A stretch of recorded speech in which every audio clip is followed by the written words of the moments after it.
Thank you. All right. So that was the hardest part of the lesson. So smooth sailing from now on. So what is an array? An array says we want to store a bunch of stuff. You tell me how much memory or space that stuff takes out, and I'm going to allocate space for it.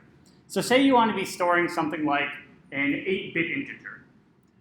So if you've seen inside of a playground, that you might have messed around a little bit with some different integer types. Bringing this up here. So you have types available to you like uint8, and it says here that this is an 8-bit unsigned integer. What does 8 bits mean? It means it's literally 8 zeros or ones it's using. Remember when David was talking about binary to be storing information, that means that you can use binary for a number that's 8 digits long. So that's what it means to have an integer that's 8 bits. So say I want to have an array of these 8-bit things here. So I'm going to have my ints is instead going to be an array of 8-bit integers. And I'm going to have it stored as an array of stuff.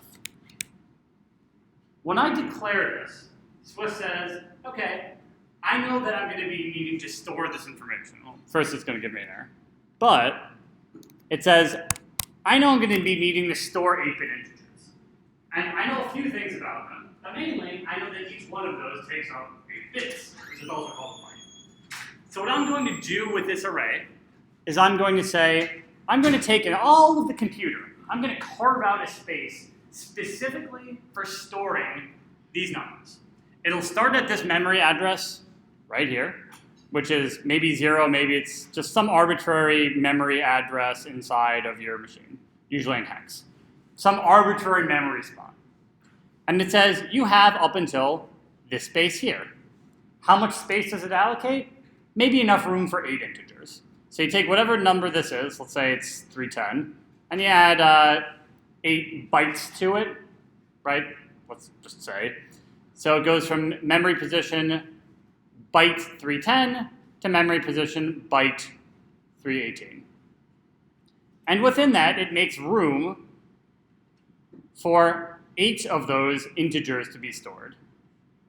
1, 2, 3, 4, 5, 6, 7, 8. Great.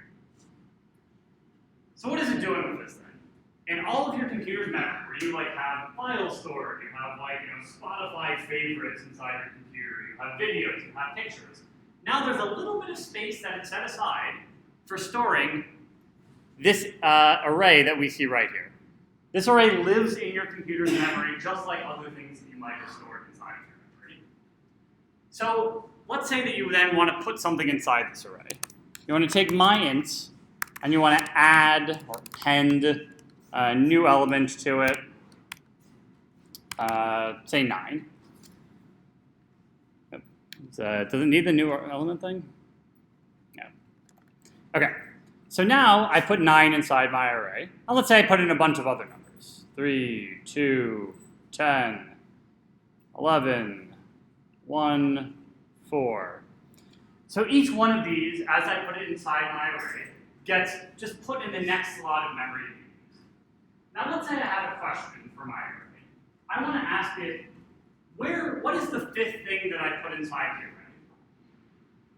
If I ask it that question, it can get a little bit smart. What it doesn't have to do is start at the beginning and count 5 things. Why does it not need to do that? If I ask it for the 5th thing, how could it do something other than just start at the beginning and then just count 5? What else could it do? Yeah. It can start at the end and count back 3. That's another strategy you can use. And sometimes it'll do that if it knows like the distance is big or smaller. But there's something even more clever that it might be able to do without counting it off. Yeah? Each element does have an index, that's right. So if I say I want to go to the 5th index, it can use that and say, I know the memory address that this array begins. And I know that the index we want to go to is the 5th index. And I know that each space in the array takes up 1 byte. So I'm going to start at this address. To this address, I'm going to add 5, because that's the index I want to go to, times 1 byte because that's how much space everything is stored inside the array, and say that means that I need to jump ahead 5 bytes. It's really hard to type with this. So instead of going and saying, I'm going to go start at 310 and then go 311, 312, 313, 314, 315, it can say start at 310, jump ahead 5 bytes, and go directly to 315. Yeah? The type you used was in state. Yep. And you're saying that that is an integer that takes up 8 bytes of memory? 8 bits. 8 bits of memory. Yeah. But that doesn't necessarily mean that there are only 8 elements in the array. That's true. But it doesn't, let's say that instead of having, let's say I don't have this end at 318. Instead, let's say that I had space for 10 things in the array. And this goes, instead of the 318, how much space I just had? Let's say 320. And 1, 2, 3, 21, great. So this then adds a 321 instead. Does this math change? Does it actually matter where my array ends or how much space I've allocated?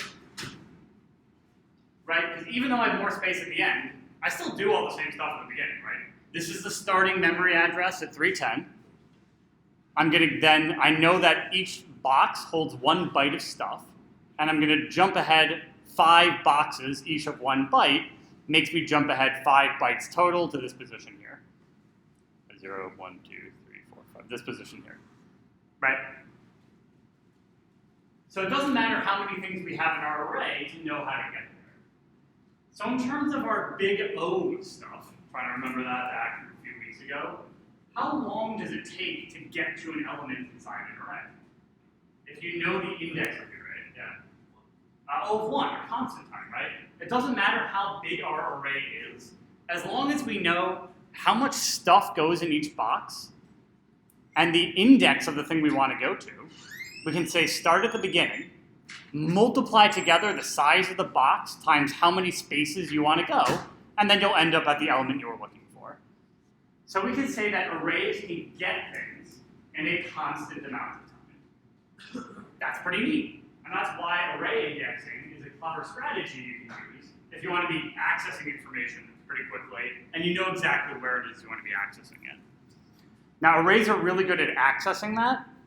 They're less good at other things. So what is an array less good at? Let's say, again, thinking of like how memory is stored in here. Let's say that I wanted to remove this 9 from my array. I don't like it anymore, and I want to do, is it drop first? Is that the method? So I've added a bunch of things to my array. I've added a bunch of numbers to my array. Doesn't have to match up exactly. Bunch of things to my array, and now I want to take my int and I want to go ahead and drop the first element. So returns a sequence. Is this a mutating method? Does it change the array? Maybe. Yeah, I think that's just from method. But oh, there's a remove at index. Let's use that. Remove at 0. Great. So now I want to take the array and I want to remove the first thing in it, which is this 9. So I want to remove this 9 and get rid of it, right? So if I just take, one of these erase. If I just get rid of this 9 here, right? Ooh. That's fancy. If I get rid of this 9, is this array still an okay array to have? What's at index 0 right now? Nil, right? That's weird. That's not how arrays behave, right? If you got rid of the first thing here, and you're exactly right, it would be nil. But if I look at my arrays at index 0, I'm not expecting that this is going to be nil, right? I think this is going to give me now the second thing I put in the array. It's going to give me that 3 eventually. Right? So it's not giving me nil or crashing or doing anything. So what did it have to do? If you get rid of something in an array, that's to shift everything over. And that's expensive, because I have to take the 3 and then move the 3 over here. And then I have to take the 2 and then move the 2 over here. Then I have to take the 10 and move the 10 over here. Then I have to take the 11 and move the 11 over here. And then the 1 and then the 4. So if you get rid of the first thing in an array, you have to shift every element over. So what do we think the big O of removing something in an array would be like?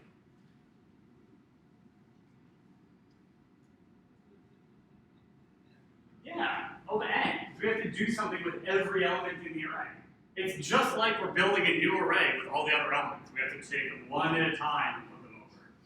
So arrays are really good at finding things at a certain index, but they're not that good at removing things or adding. So this would be the same thing if I now then wanted to go back and add the 9 back to the beginning after everything is shifted over. I'd have to go through the same process and say, I want to put it at spot 0. And the array would say, well, there's someone already at spot 0. So okay, move that to spot 1. And say, there's already someone at spot 1. So okay, we'll move that to spot 2. And I'd have to do that for each process. So arrays are really good at accessing things in indices, really fast, constant time. But for removing things or adding things at the beginning, they're linear, a little bit slow. For adding things at the end, they're pretty good. You just put it right at the end. There's a spot for it, you put it there. It gets a little bit more complicated but for now, remember that arrays are good at getting things at individual indices. They're good at adding things to the end, because you just have this box for it, you put it there. They're okay, but not great, at adding things to the beginning or deleting things from the beginning. Those are linear processes. And to just flesh out fully, what do you think does happen if you get to the end of an array? Let's say that you wanted to add a bunch more numbers to it. And the computer already said, I'm allocating this block of memory from 310 to 321. And now I filled it, and now I want to add something. What does it do? What could it do? Allocate more space, right? Now, it could allocate just more boxes here, but the reason that might not be able to do that is maybe someone else already allocated that space. Because it made a promise to say, I'm only going to use the space from 310 to 321.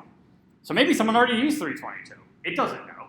So what it has to do is ask the computer's memory management, say, hey, you know when I asked for 10 bytes before? I really need more space.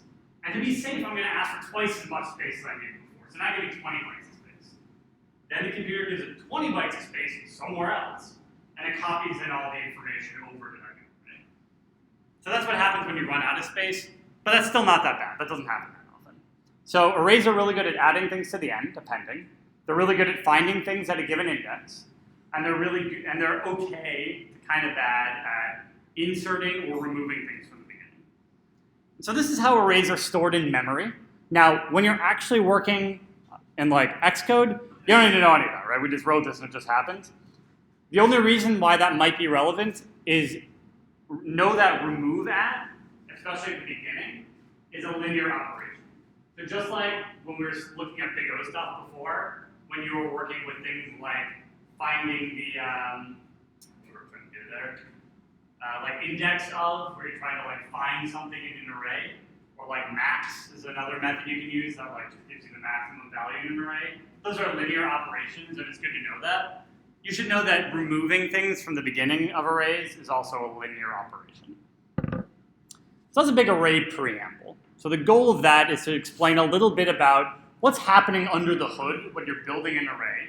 How are those arrays stored? How's the memory for that managed? And then what is the runtime of some of those common methods? So again, accessing something is constant time. Removing something is going to be linear time. Adding something to the beginning is linear, and adding something to the end is going to be constant time. So that's arrays. Now, this is one way of storing information, but it's not the only way to store information. In the way back times, before we had languages like Swift that build this abstraction for you, languages had to care a lot more about how things were stored. Like if you're working in C, this is how you make arrays. And you really need to know what that looks like. And in Swift, when you go out of bounds in an array, like if you take this array and you say go to index 30, what happens? You get an out of bounds error, it just crashes, right? In some languages, like in C, if you take this array and go to index 30, it gives you whatever happens to be that byte at index 30. It goes outside the bounds of this array into maybe where your Spotify playlists are stored, and just gives you 1 byte worth of a song. And says, here you go. You have to be very careful with languages like C because their arrays are really arrays, like they're managed in memory here. And the idea, very naive, was that programmers would know what their code was doing and they would want full control over it. People have realized now that's a bad idea. You should just be very clear about what's good and what's not good. But there are languages at the very early days where that abstraction wasn't built in. There are no out-of-bounds errors. You make an array, you say start at this position, go forward 30 bytes, and it goes forward 30 bytes, and it gives you whatever byte is there. Doesn't sound like a very good idea, but that's how languages did work at the beginning. So, while they were figuring all that out, there are some other ideas for how to be storing information.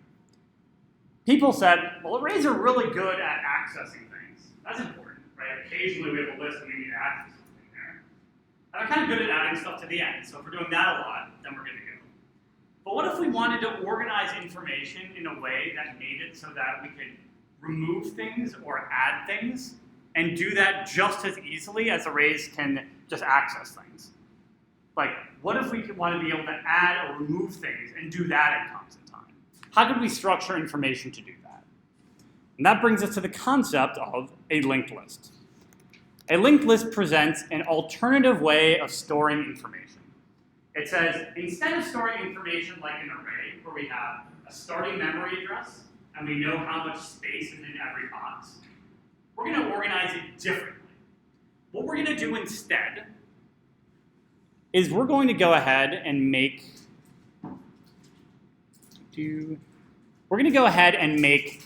a starting memory address. We're going to have the first thing that we're storing in this, say 3, and this is going to be at some memory address. Let's say this is 310, whatever. Memory addresses are usually much longer.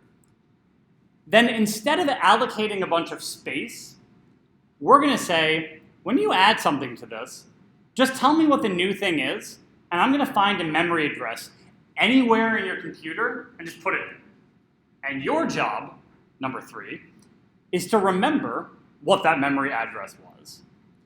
So this thing then points to some other crazy spot in memory, let's say 15, 19, 3, whatever, no connection, and says, now the next thing there is going to be this 9.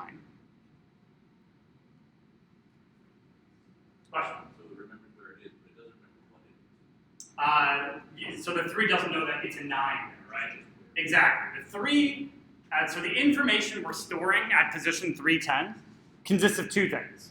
It consists of the actual number we want to store and the position of the next thing. It doesn't know what the next thing is. It just knows that if there's a next thing, you find it at spot 15193, whatever it's supposed to be. And we do the same thing with this 9. We say this block of information, you could really write it like this, where it stores 2 things. It stores the actual number you care about, and it stores this thing here, which represents the arrow going to the next spot in memory. And we do the same thing here for this 9 then. It has this 9, and it has some arrow looping around to some crazy place wherever in memory here. And then if we don't have anything more to say, then we just have this arrow spot as empty. We have nothing interesting to put there. Some other random position. So the idea of a linked list is it's a list of nodes, a bunch of information. And each piece of information contains the actual value you care about storing. And it contains a pointer, what's called that little arrow thing, we call it a pointer, to the next interesting piece that we have in memory. So already we can see this is a very different way of organizing information. The array was very clean and crisp in terms of knowing from the starting point, how do we get to where we need to go? Arrays are real good at that. Linked lists are organizing things very differently. We have no idea how many things are inside of this linked list, right? You give me the head of the linked list, what we call the beginning of the linked list, this node right here, where it starts. And we don't know how many things it has. Maybe there's only 3 things in it. Maybe there are 30,000, right? We don't know how much space is inside there, because these different nodes are all over the place in our machine. They could be stored anywhere in memory. Now this has certain advantages and certain disadvantages. So from some of the disadvantages, so this is another way of representing the diagram, just without some of the, I like drawing the crazy arrows to show that they're not actually next to each other. They could be stored in a bunch of different places in memory. So this is what a linked list looks like here, just another way of rendering it. We have some node this two things together is called a node. It contains a value, which is the actual thing you care about storing, and a pointer, which is how do I get to the next thing? We have a bunch of those. So let's go over, just like we did with an array, let's go over some of those things with a linked list as well. How do we do some of those common operations? How do we access things? How do we insert things? And how do we remove things? We're going to first talk about it from just like a conceptual understanding, and then we're going to go ahead and actually build a linked list of our own and use that to start modeling these things. You will occasionally get linked list questions in interviews. It's a thing that can happen. So some of these things that we're going over, like how do I remove an element from a linked list, is an interview question that like people have been asked like 2 weeks ago, like in an interview. So that's information that does come up that people have some expectation of knowledge for. So with that in mind, let's go over accessing first to kind of clarify how to find stuff. So for arrays, it was real easy. How do I get back to this other thing? Ooh. That's kind of neat. I'm sure it's somewhere. So for arrays, I find stuff because I have that picture, which is somewhere in here. You gotta learn how to use this tool. Open. There you go. You. All right, so for arrays, we can find things by taking that starting memory address, knowing how much space is in each box, knowing the index we want to go to, multiplying together the index we want to go to versus how much stuff is stored in each space, and then jumping ahead there directly. Super fast, super easy, constant time. For linked list, the picture is a little bit different. For a linked list, we don't know how much stuff necessarily is even in each box. And even if we did, we don't know how to get from point A to point C. The only way to go from A to C is to go through B. There's no way of jumping ahead from this 3 to this 10. So if I said, give me the thing at index 2 in this linked list, there's only one way to do it. And the only way to do it is start at the beginning, move forward until you get to where you want to go. Like kind of how I was talking about what we were thinking of collections at the beginning. Linked lists work like that.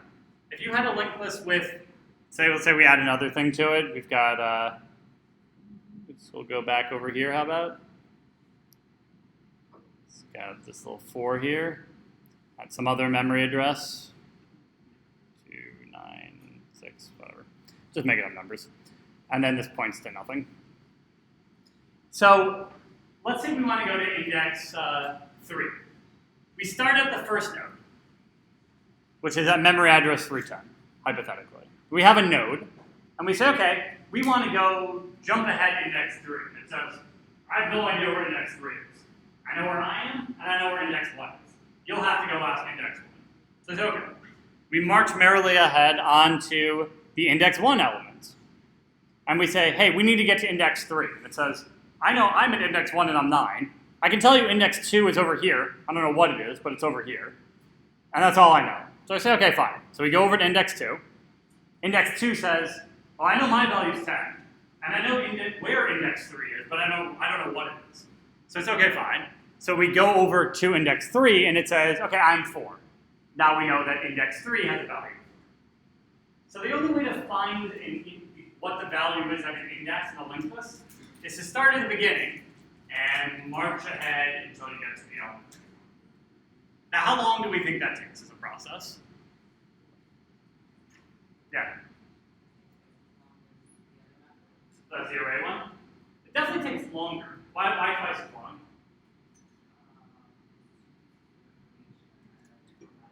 That's what you're saying. So it's like instead of just having the element, we have an element and an index, right? But for an array, we didn't actually need to ask it anything about any of the individual elements, right? We never went through index 3 to find index 5. We just started at the beginning, multiplied those things, and jumped right to the index we wanted. So for this, imagine if we had a linked list with 3,000 elements in it. We'd have to start at the beginning, and then march through the whole chain one at a time, right? What do we call that from the big O stuff if we have to go through every single element? Yeah, that's linear. It's like you can do it. And this is a little bit, but But we can think of it, you're actually going through the line of every element in it. It's linear there. You're going through every single element. So accessing an element inside of a linked list is a linear operation. And that's because we have to visit every single node before the one that we care about, every time. We have no shortcuts. Arrays give us that nice shortcut. We could say start at the beginning. We know exactly how much space everything takes up. We know where we want to go. Jump right there. Not so with the linked list. We have no idea where any of this stuff is stored, so we can't take shortcuts. Yeah. So can a linked list only have one value of this? You can't 3, 3, 3, 3, right? Only 1, 3? Or? You're saying like inside this one node, could you put 3 3s? No, I mean like each one. Because if you're saying find me 3, but then like there's 3 in that node and in the other node. I was confusing. So I was talking about index 3 before. So like the third thing in the list. If you want to say like find me a 3, like so you could say like find me a 10. You could say just go through and iterate through it, and once you get to a 10, just stop. You could have any number of 10 stored in it though. In fact, you couldn't really stop it. I guess you could by saying you're not allowed to point to things that are the same value, but just like in an array, you can have an array of all 3s if you want. You can make a linked list where every node happened to have the value of 3. That's totally fine. Might not be that useful, just depends on what you're storing. But yeah, you can definitely store duplicate values inside of a linked list as well. Yeah. So that's accessing something here. So that doesn't sound that great. This seems like we just made a worse array so far, right? It's like, well, arrays were really good at being able to find this. Linked lists seem bad at it, so why use a linked list? Because linked lists can do some clever things with insertion and with deletion. So let's say that we have this linked list here, such as it is, and we decide that we don't like node 10 anymore. We don't like it. We don't want it to be here. We want instead our linked list to go 2, 9, 4. We want to skip this 10. If we were inside an array, what we'd have to do is take out that 10, take every value to the right of it, and march it one backwards. We can be a little smarter with linked lists. Because linked lists don't know how many things are ahead of them, and they don't care. It's not important. So what we get to do for linked lists is say, my erase tool, hey, remember before when you were pointing to this node here? I'm going to go ahead and get rid of that. And instead, you, lucky numbered node in index 1, are just going to point here. Done. We've deleted that 10 from our linked list. Wait a second, you might ask. Isn't it weird that that 10 is still pointing there? That is a little bit weird, but we actually don't care because we have no way of getting here anymore. This is stranded. There's no one pointing to it. So it doesn't actually matter that this 10 is still pointing to this 4 because we have no way of getting here anymore. And in fact, in some languages, Swift being among them, if something knows that no one's pointing to it anymore, it actually just deletes it. If you get rid of all of the references to something, it just removes the object. That's called automatic reference counting, and we'll get into that a little bit more when we talk about retaining cycles later on, either this or next unit. So that's how we can delete something. Yeah? But in order to delete that, do you first have to find it? You do. And that's an important caveat, is if you think of deleting as comprised of first you go somewhere, then you remove it, then yeah, you have to go there first, which is linear. But we separate those out when we talk about it, because it's saying, we've talked about this before, as imagine, start at the beginning and march your way there. You could just be given the node at that memory address 15193, right? So the deleting question is really, given a node, how do you delete the next node in the cycle? That's a really good clarification question, though. So in order to remove something, you could think of it as you have to move there and then get rid of it. But it's useful to think about separating those two processes. Because we already know how long it takes to get somewhere. It's O(n) time. Once we're there, how long does it actually take to remove it? Is a question for removal. And this one here is constant time. It doesn't matter how many things are inside of our linked list, how many things, as long as we have this index, we have this node, and we have this node, we can just join them directly. We can skip out anything that they have in the middle there. We don't need to care about any, like if this pointed to other nodes, we wouldn't need to care about them. They can stay exactly where they are. Our chain of arrows just has a little skip in it. So back to our little diagram thing here for deleting. We can get rid of things in constant time because all we do is say this arrow here, skip this node, and just point directly to the node that's a little bit further. That's a good strategy to know for linked lists, is to remove something. You just skip one of the things that you were covering before instead of pointing to it. You point to what it was pointing to. Yeah? Does it remove that element in memory, or does it skip it? That's a good question. So it depends on the language you're working in. In Swift, when you remove the pointer to something, if you were the only one pointing to it and no one else was pointing to it, then Swift will just delete it. It's a little bit tragic. It'll say, look at this object. No one cares about it. It's been orphans. I'm going to throw it in the garbage. It's a cruel world out there in programming. Now, if you had stored that somewhere else, like if you had a variable that was saved to node 3, that variable would be holding on to it then, so it wouldn't delete it. So when we talk about deleting it, we don't really care if it's actually removed from memory. We just care that it's not part of our linked list anymore. Yeah. Why don't you care that it's removed from memory? Well, from the context of our linked list, we don't really care. Because from the context of really low-level system stuff, we care if a bunch of stuff was getting cluttered and it wasn't being deleted when we wanted it to.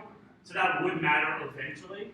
It's called a memory leak if you end up making a bunch of objects that you don't refer to anymore and have no way of talking about. But we don't actually need to worry about it because Swift handles that for us. So Swift will handle the garbage collection element for us. We don't need to actually to remove memory. In fact, we really can't do that in Swift. There are no calls to remove things from memory, it just overwrite things. Because what Swift does is it sees when things are no one cares about them anymore, it just frees up that space. So that later, let's say in an array or another linked list is asking for it to put memory somewhere, it says, hey, someone made this object before, but no one cares about it anymore, so I'm giving you its space, you can just overwrite it. Yeah. Okay, so that's how we can delete something. To insert something is pretty much the same process, but in reverse. Instead of, so let's say that our chain now is 2, 9 to 4. We want to add this 10 node. What we then do is the same process, but in reverse. We say, instead of you pointing to 4, we're going to make a new node, have it point to 4, and then we'll link this back up here so that 9 is then pointing to this 10. So it didn't actually matter, this 10 happened to be here before, but even if it wasn't, we could have done that same process. So adding an element or inserting an element also is a constant time operation. Doesn't matter how many things are after this 4. We just have that little gap inside here that we get to insert it in. And so that's this bit right here. We have our starting node. We have the new node that we want to put in and the next node. And we say, just shift around the arrows so that we're pointing to the new node instead. There could be any number of things before here and any number of things afterwards, and it will always take the same amount of time. So this is another constant time operation. Again, with the caveat that we have to get there first, which is linear. But once we're there, inserting something is constant time. Yeah? So each of these elements also have an index similar to that of an array. Mm-hmm. And so when you add a new element in a linked list, it reassigns the number of the index for the following elements. It's a good question. When I've been talking about indices before, I mainly just say, as you start at the beginning and march forward one at a time, just keep track of how many things you've looked at. A node itself doesn't by default have any sort of index. If it did, and you wanted to build it that way, and you change it here, you're exactly right, they'd have to update every value, right? And if you did that, that'd be another linear time operation, right? So typically, we don't store an index with each of the nodes because we want it to be more flexible. So we can add things or take things away. So when we talk about indices, it's not actually a property that these things have here. It's just something that we use as we march forwards. So when you say add a node in a particular index, you're just saying add this element in between these two nodes. That's right. Yeah. It's just saying start at the beginning and just count forward 7. Whenever you get to 7, stop. Like, whenever you march to 7 different nodes, then you just stop, take this new thing, and then put it in front of you. We don't actually know what's going to be there. How is that linear then if you're going through every node? So it's linear to get there, but once you're there, adding the new thing is constant time. So let's say you want to add something at the beginning, right? That's constant time. You don't need to move anywhere. You're already where you are. You just put a new thing right where you are and have a point at the beginning. So if you don't have to move, it's constant time. In an array, even if you don't, the moving doesn't matter, but the removing thing is the expensive part. In linked lists, the moving is the expensive part, but the removing part is easy. So being able to break that out and separate it makes it so that when you're writing code, you can say, hey, if the linked list stuff that's expensive is moving a lot, and let's say we need to be doing stuff with node 400, let's just store a reference to node 400 so we can start there directly. And if you have to do that a bunch of times, now you don't have a bunch of linear things anymore. So it's that understanding that can help you write things that are a little more efficient. Okay, and then the last bit on finding an element is pretty much the same thing as accessing something. You have to go through, say, I'm looking for something with a value of 30. You start at the beginning, and you march through one at a time until you happen to get to something with a value of 30, or get to the end, and then you're done. That's another linear process because you're doing that marching one at a time. Okay, so that's what a node is. That's what a linked list is.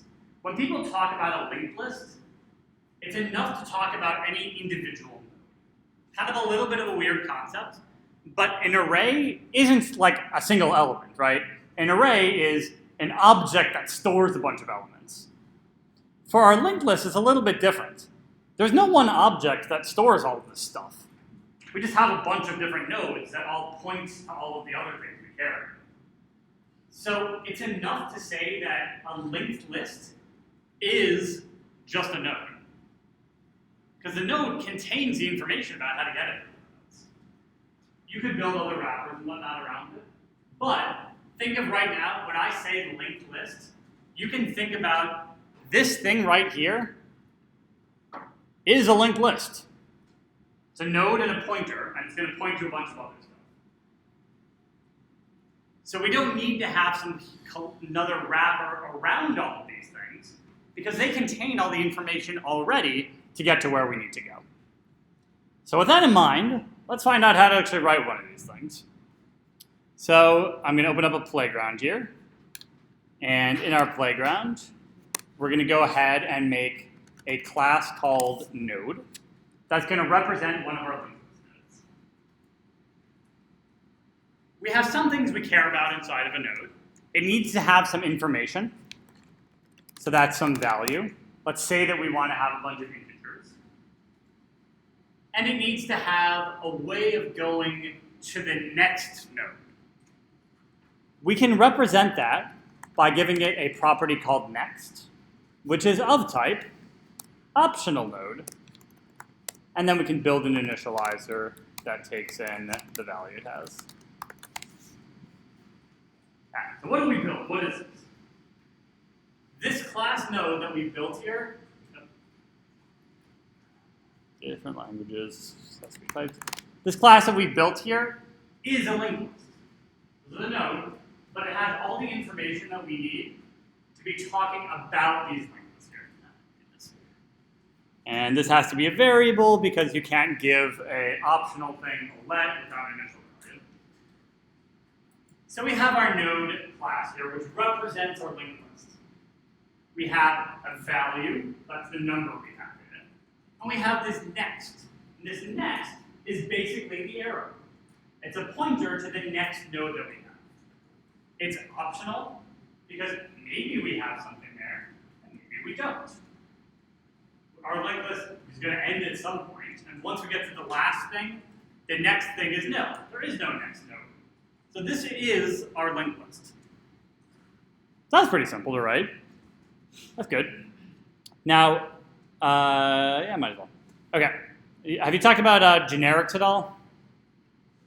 All right, it's a fun one then. When you build an array, your array is the same type of array if you have an array of strings or an array of doubles, or an array of Game of Thrones objects, right? It's always the same actual object. It's an array. You don't need to have the power cable here.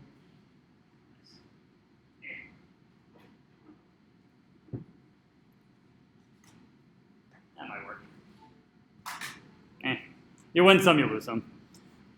You don't need to have an actual separate structures to hold different things.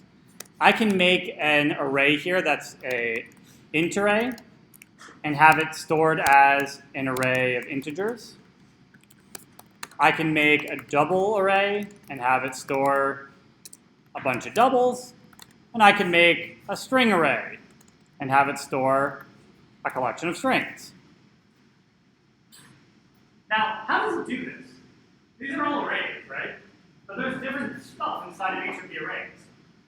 But even within that, it's not like they're storing some type that could be anything. It knows for this int array that I can only put ints in. And it knows that I can only put doubles inside my double array. How does it know that? How does it do that? There's another older way of making arrays where instead of defining them using this syntax, you define them using this syntax here, where you have array, then these angle brackets, and the type you want. Have you seen this syntax before for making arrays, and you're like, that's interesting, and then someone told you not to do it, and they forgot. That's what should have happened. We're coming back to it. Is there something very interesting that these angle brackets are doing? Because the type for all of these things here, if I make a double R2, is also an array, and my string R is also something of type array. We can see that it looks very similar to the way that we made types before. This looks pretty much like every other initializer you've used. It has the class name and then an open close parentheses to initialize it, right? But this angle bracket thing is weird, different, and it's doing something interesting.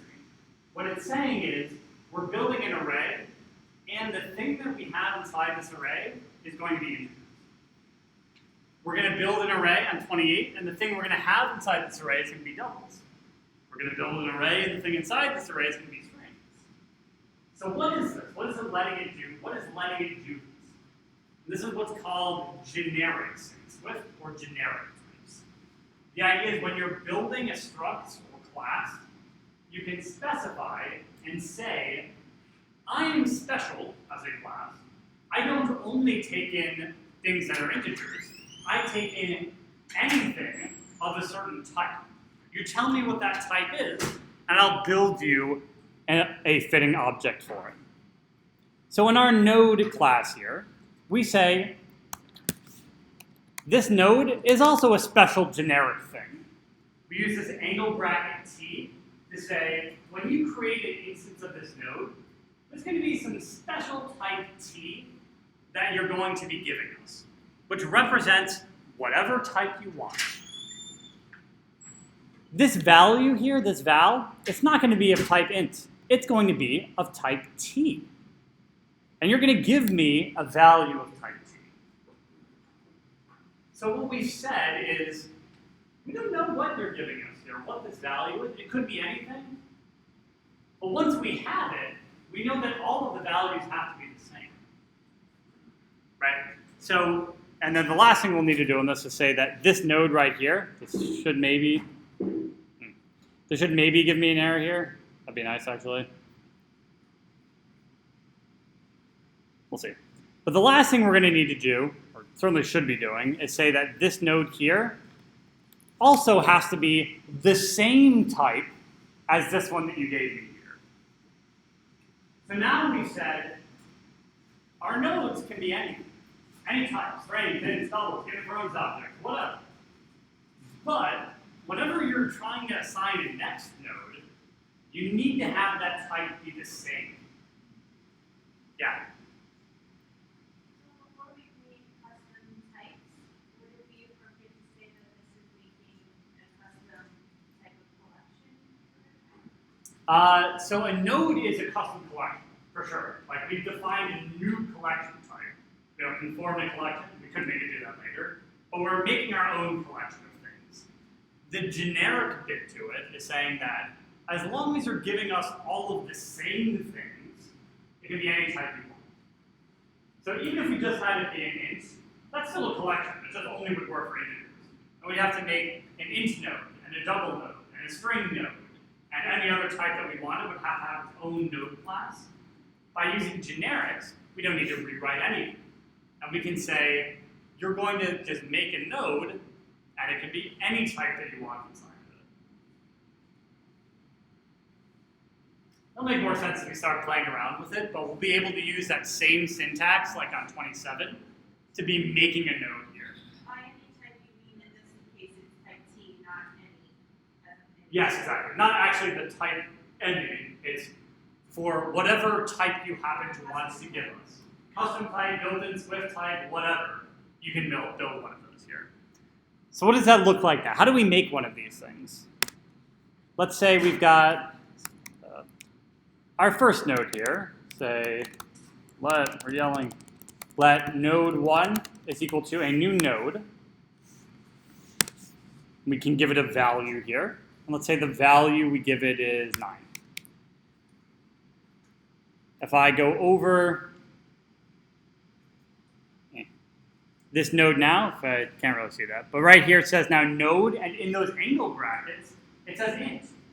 Because it knows that if we give it an int, then that's going to be the type that it has inside of it. If we then want to go ahead and make another node and hook them up, so let's say we've got node 2.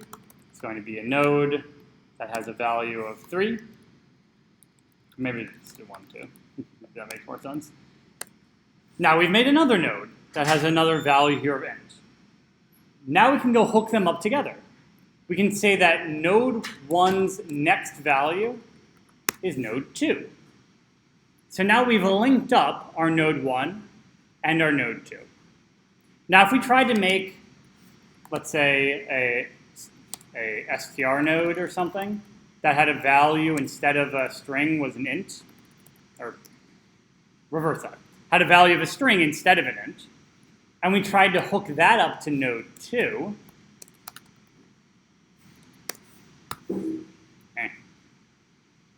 we get an error. And this is exactly what we want, because now this means our generics are working correctly. We've said that our node has to have a generic inside of it of this type T. Some type, you tell it what it is, doesn't matter as long as it knows what that type is. Once that's set, it knows two things, that the value is of that, whatever that type is. You say it's an int, great, the value has to be an int. And it knows that the next node has to be a node of the same kind of T that it is. Yeah? So what's the purpose of creating a type T, for example, if we all the elements are going to be the same, why not just do node for type N? Good question. So like, why not just have this, just make an int node and have it be an int, right? Because let's say I have string node 1 and string node 2, which is a node with a value of goodbye. And now I can take string node 1 and assign its next to be string node 2. And this doesn't complain at all because they're both strings. But if I tried to take string node 1 and give it the int node 1 or 2, then it would complain again. I could not do any of this T stuff, and instead, I could just build and say, I'm going to have an int node that's going to have a val, which is an int, and a next, which is an int node. Something like this, right? That's what you're saying? Like, val. So I could have this, but then I'd say, well, this is an int node. This doesn't work for strings. So I'm going to have to copy this here, and then I'm going to make a string node. And I'll make a string node. And this one here will be of type only points to string nodes. String node. String. And that's going to work for ints and strings, but it's not going to work for something like doubles. So we'd have to copy this here. So we'd have to copy this here and then make a separate one for our double node. And as we do this more and more, we're like, wow, we're repeating the same code a lot of times, aren't we?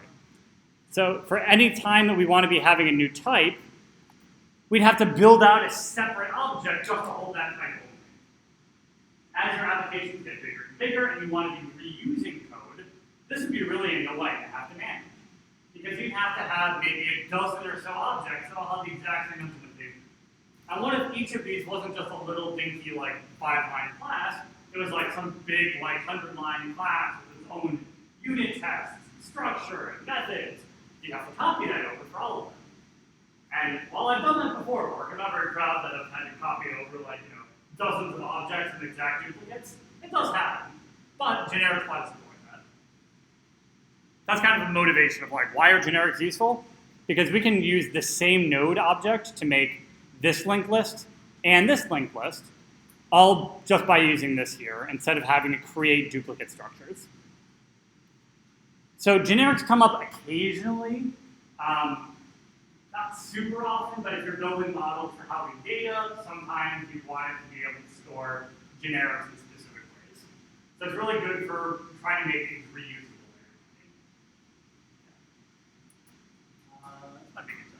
So we got a little more when we come back. We're going to go over some of the implementation stuff on linked lists, to be going over how to actually build out the functionalities that we talked before, how to remove things, how to add things, how to find things, how to get to things. We'll be building all of that out.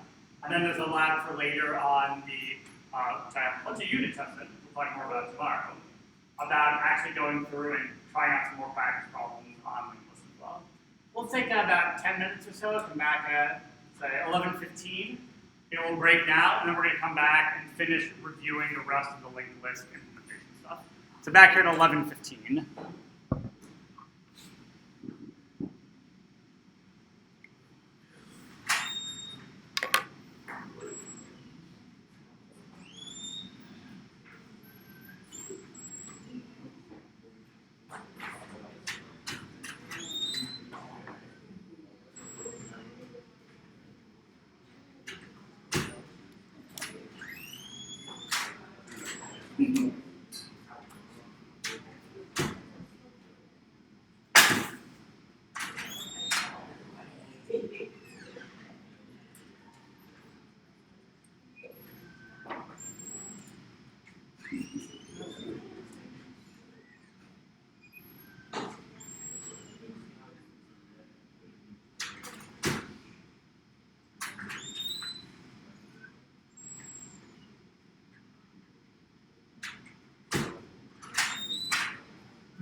It was like lives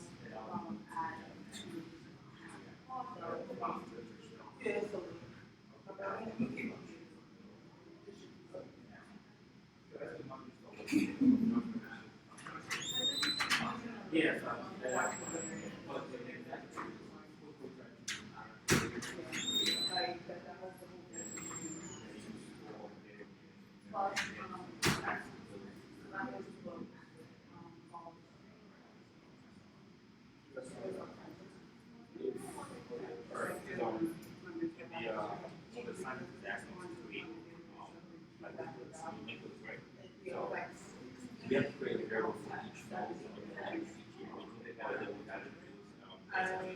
Yeah, because those are like, yeah, you know, you have to change variables, you know, and then if you want to get that and add it in, then, you know, I really want that. You know, alright, so create, we have to, alright, it's like, it's linked from all know, so we have to create 10 variables and then give them all the inputs for your value, and then you increase one to the next one individually. Yeah, basically. That's a lot of work. There's a reason why generally people do it. Now you can make full conveniences for yourself. You can set like make an append method inside of it, right? So you can do build a method append. So basically, we have to do this all manually because there's no additional handling for it, right? In arrays, if you're like every time I want to make something, I have to like find the size of the element and do the index and the starting thing and multiply those all together and then add that and run that index and then like add a value there. But the array does all that for you. You could build more abstraction layers on top of like a linked list here that like is like what we're doing here is this would be like building an array by saying like R at 0 equals 5, R1 equals 7. Right? You could build that syntax into this if you wanted to. The subscript things, you know, the like brackets, that's just a function. The subscript stuff, there's no magic to it. Can you do that? I'll do that if we have time for it. Because I feel like doing it, like in what we have Alright, now I know we have everything. like 100 times. What we are going to do is make an insert method. Okay, So if you had an insert method, then this would yeah. right. Like we'll just have so we'll build something. I don't know if we'll talk about the subscripting thing. That's kind of fun, but I'd have to. I might mess up the first time. But yeah, so we'll go over just like inserting things, like getting to a value, and then once they're there, inserting it. Okay, yeah. And then to add something, you have to make a node, and then say start at the beginning, go here, go to next 5, or insert it. Okay.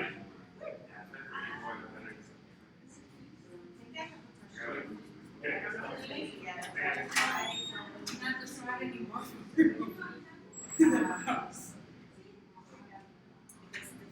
Yeah, it is. I'm getting like last week. But keep me updated. Oh, you mean like in 49? After I'm on, I'm not gonna be good because So T to the angle bracket things is like a special syntax that just says like there's some so I guess what would define angle? Oh, okay, I see what you're saying. So T is T is like it's a magic little thing inside the angle brackets. It actually could literally be like put anything you want here. But you wouldn't have to define it prior to that. We're defining it here, basically. Because we're not, this thing doesn't have any properties, right? It doesn't have any initializers or properties or anything.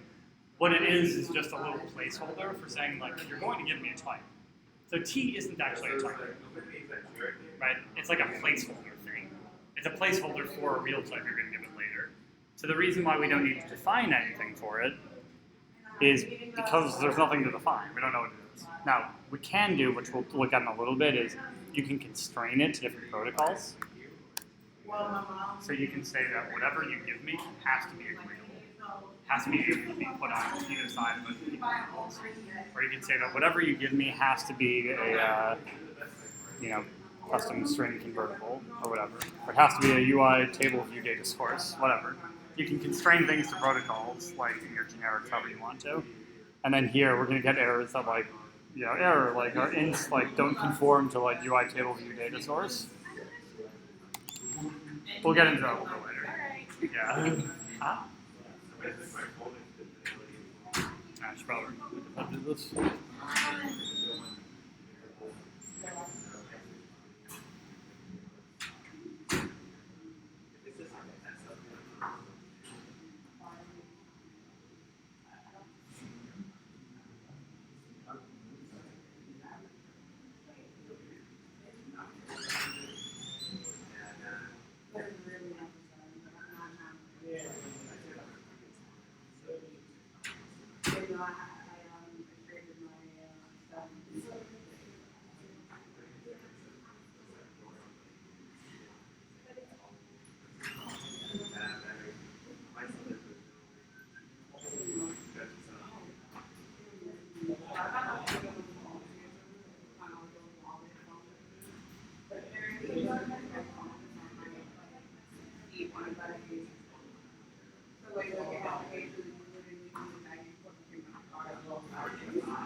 All right. Welcome back to some linked list extravaganza. So what have we seen so far? A lot of stuff.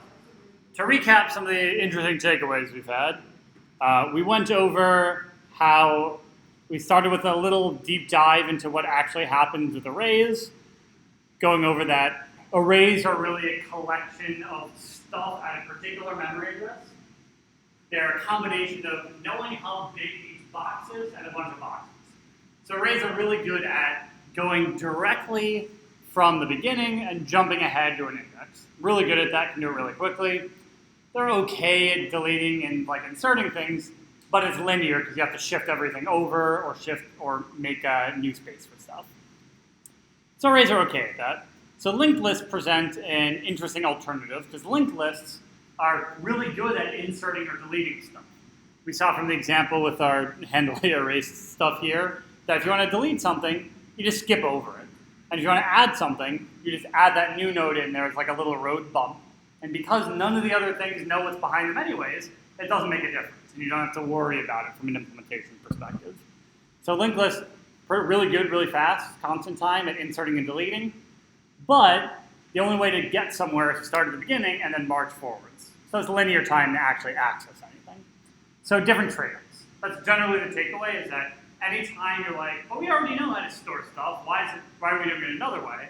It's because this other way had some things it's better at than the other way, and some things is worse. If everything was better, we just do that. If everything is worse, then no one would talk about it. So there's always trade-offs, not any alternatives that you give. So I talked a little bit about that picture. Talked through a little bit then on generics, so saying that in order to avoid having to write out multiple classes that are all just for storing one thing, we can instead use the special angle bracket syntax and instead make a class that's able to store anything, but it makes sure that all of the things, all of the nodes that it's going to point to are all of the same type, just to make sure that we have a list that's consistent, a consistent collection. We then did a little bit of the initial hookups. We said, let's make a node, make a first node and a second node, and we can see that we can build a linked list by just hooking them up, by saying that linked node 1's next is node 2. Yeah? How would you link this to like a big project? You would not. Good question. You could. Linked lists are, in some languages, they're built in. So like some languages, like Turtle question mark? I don't know. I think there are languages that have linked lists built in as like a fundamental structure. So it wouldn't be like you're choosing to use it because it's doing something interesting. It'd be like, you've never used an array because you're like, I really want a contiguous block of memory here, right? You're just like, someone told me that this is how I can store a collection of things, and that's what I'm going to use. Linked list is basically what it's saying. Some people and some languages have it built in to a way that makes it convenient to use. Some things in Swift are probably implemented with a linked list under the hood. Like, so they use a little bit of this secretly inside things they're already using. Like, I think the dictionary, we'll talk about that in a little bit, but a dictionary has, eventually, if you go down enough, goes down to some linked lists. So there's some of that that's stored there and how it's managing memory. You would never make a project where you're like, I want to make a link, use a linked list here, unless you just want to make a project where you practice using it. Like, anything you can do with an array, you can do with a linked list, right? Anything. So again, you should never like make a project and be like, I want to have like a collection view. I'm going to use a linked list, like unless there's a fantastic reason that makes sense for your project. Yeah. Interviews. Interviews. It's a foundational thing that like it's a computer science fundamentals thing. So like especially the array picture, like knowing how information is stored, knowing different ways to access it, and specifically doing problems like some of the ones that we're about to do now.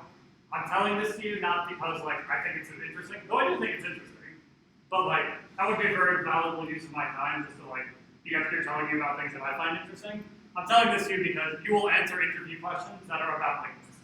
But computers use this method to do certain things. They do. So like one example is, it's a little bit, we'll get there in a little bit, but in dictionaries, so you have your keys, you have your values, there's an underlying array that things are stored in, and if you have a hash collision, we'll get there later, it takes a bunch of objects that would be in the same index in that underlying array, and instead it puts them inside of a linked list together.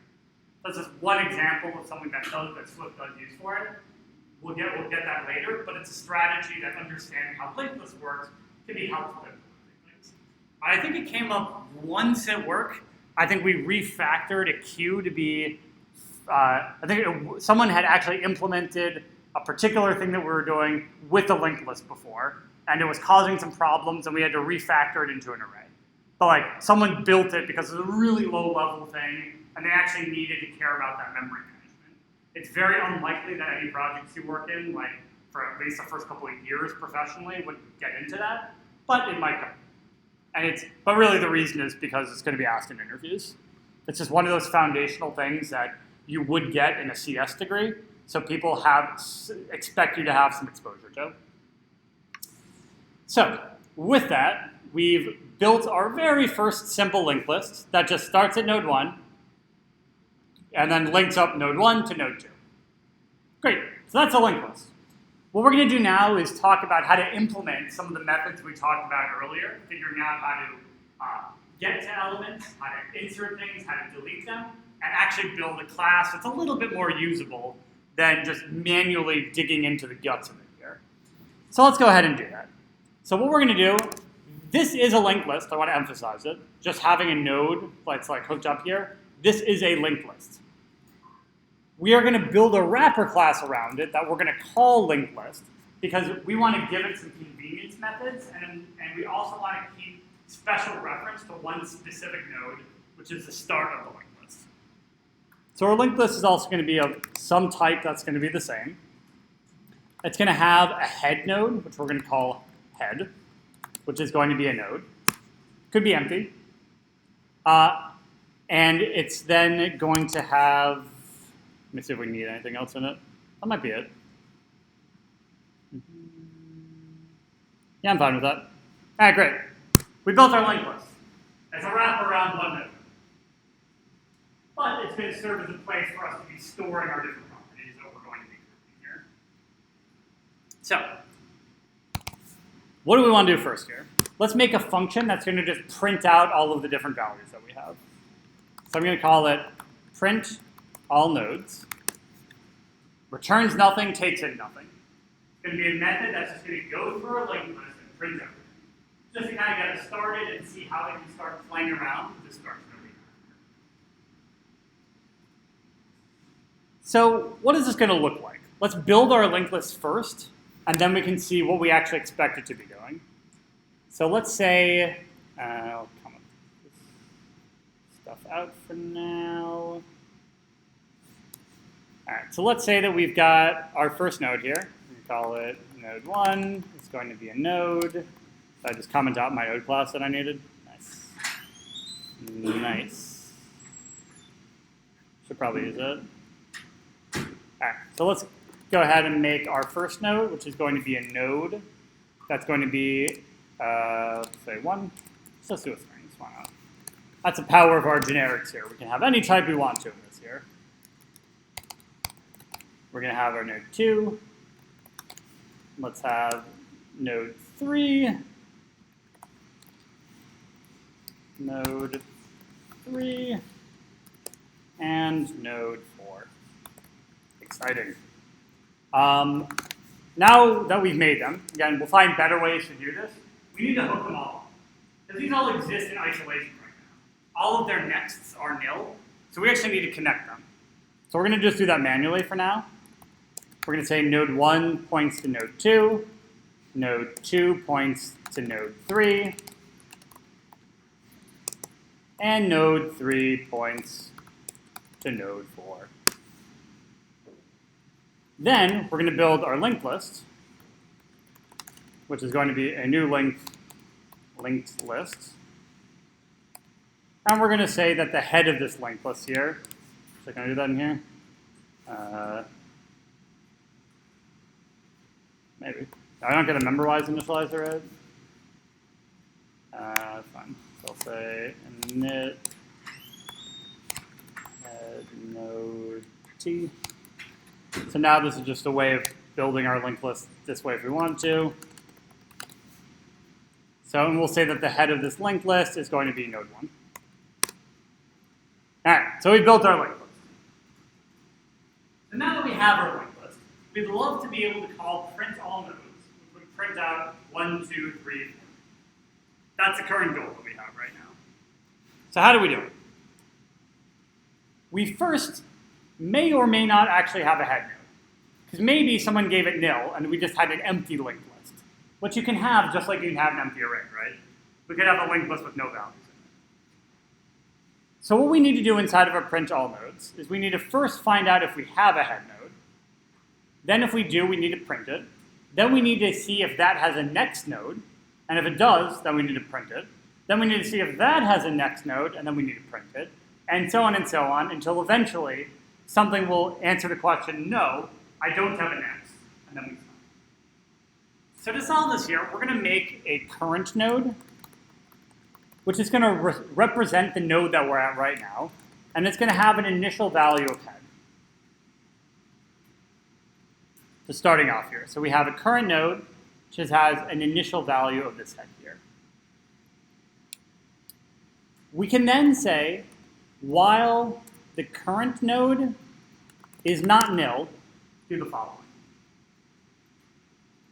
As long as the current node is not nil, let's keep going. Eventually, we're going to reassign this current node to be the next of the last thing, and it'll be nil, and then we'll get this done. But while the current node is not nil, let's do the following. Print the current node's value, and here I can force unwrap it because I know that the current node isn't nil. So this time it's safe.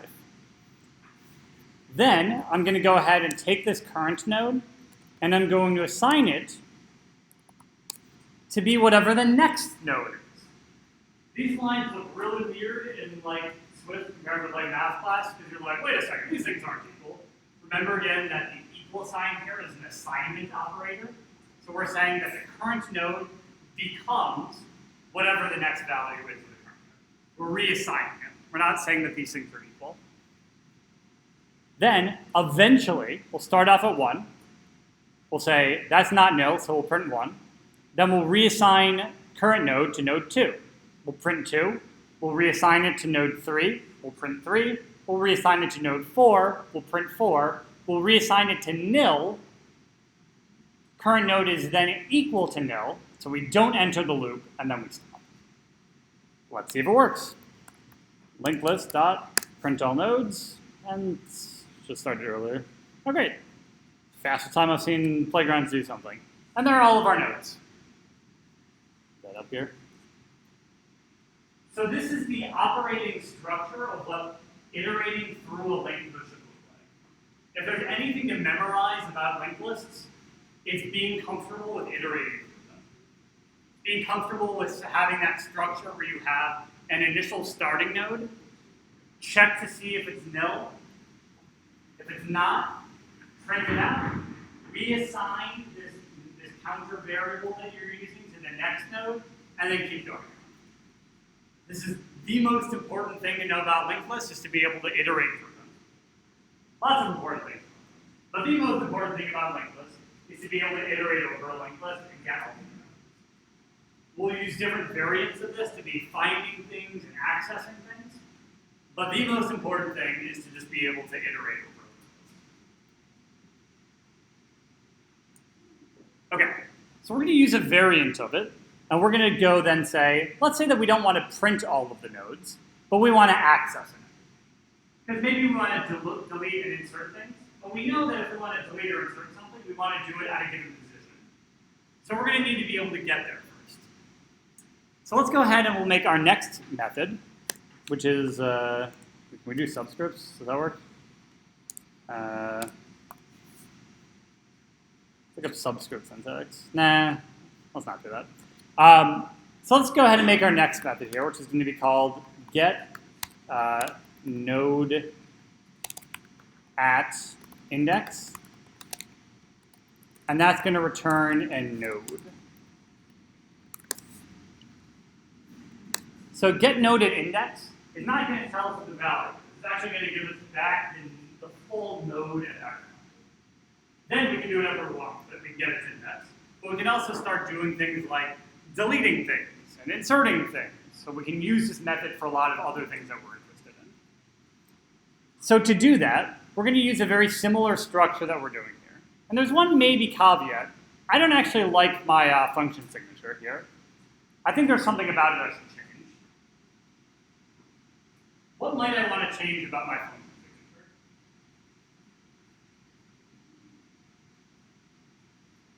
Yeah.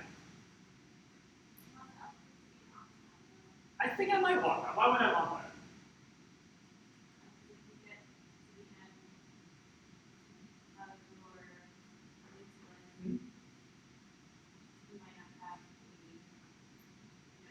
Yeah, that's exactly right. I want instead this to return an optional because I might not have a node at that index.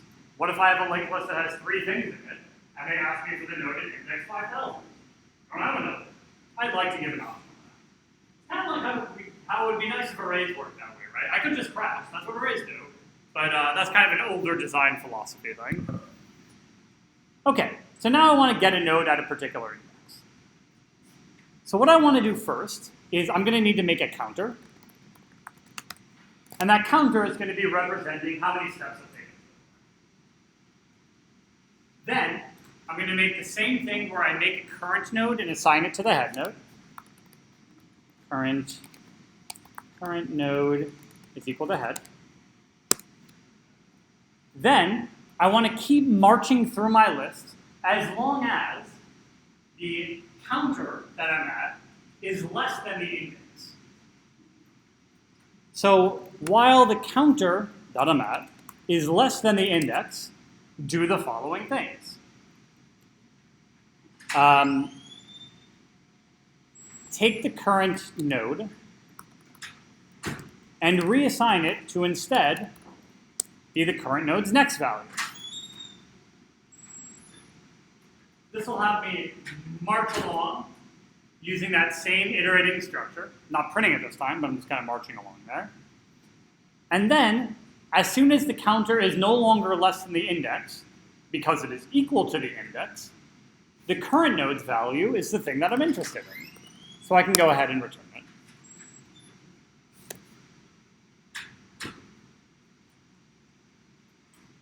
I should probably be incrementing my counter.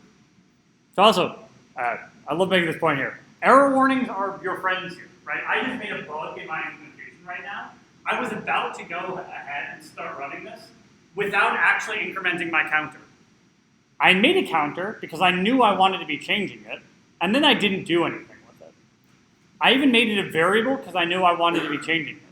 Because I took those precautions ahead of time, the Swift compiler told me, hey, you made this counter object, but you never changed it. And even if I made it a let, it would say, maybe, that you never actually accessed it. Yes. Oh no, I did access it. Great. So I made it a variable because I knew I wanted to change it. And because of that, Swift is being really nice to me. It's telling me, did you make this a variable for a reason? I could have sworn that you wanted to change this counter. And right now I'm saying like, oh, that's exactly right. So it's really helpful to use these error messages to be debugging your code, like before you see any mistakes.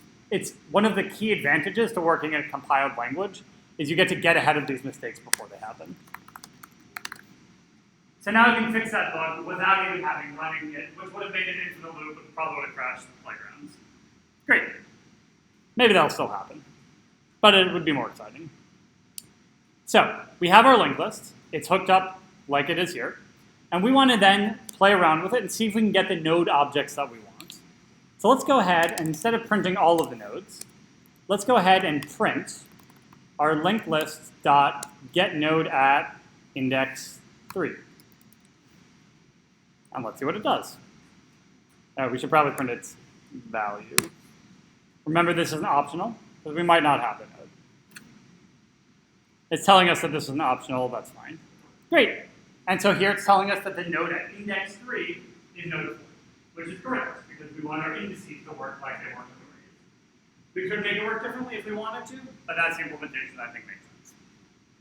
So that's good. And if we say get the node at index 8, that's going to tell us nil, which is exactly what we want because we don't have a node at index 8. Great. So now we've implemented the first part here, which is how do we access a node at a given index? And it's using this structure right here. Now that we know how to access a node at a given index, we can go ahead with another couple methods, which are inserting and deleting. So let's go ahead and give that a shot.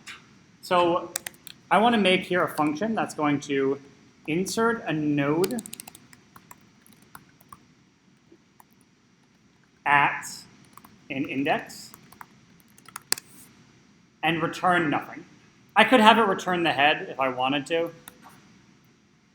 That's something sometimes people might ask is like, return the head of the linked list back again. But that doesn't seem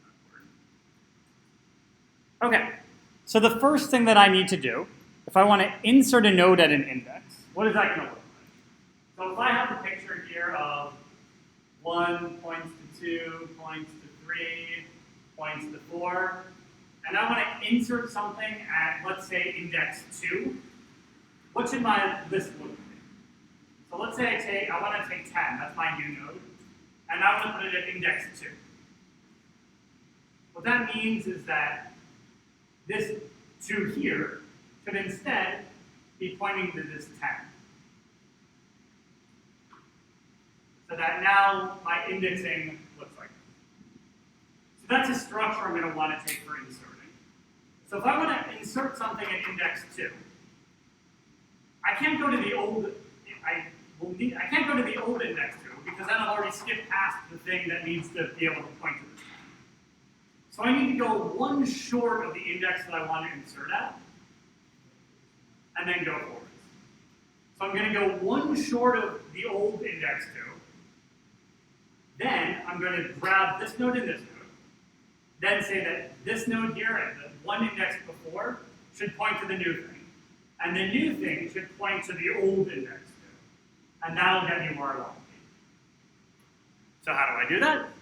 We're going to use our handy getNode method that we just built.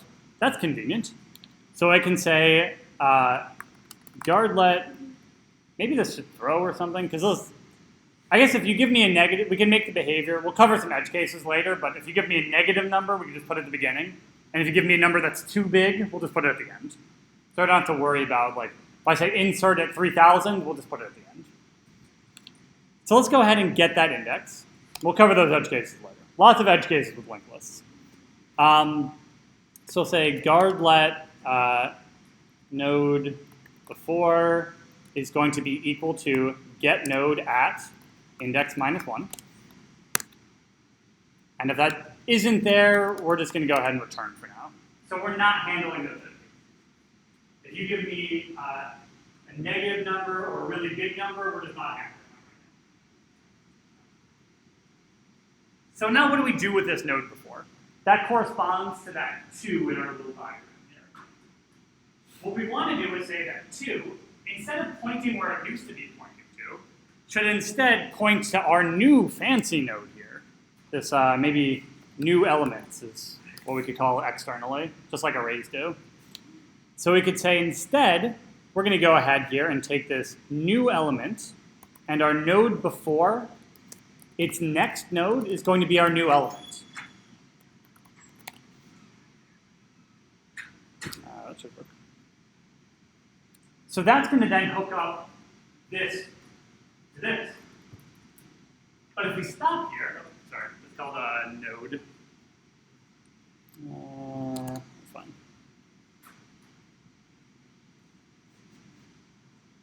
Sure, whatever. So if we stop here, we haven't done it all. Because we don't have this array.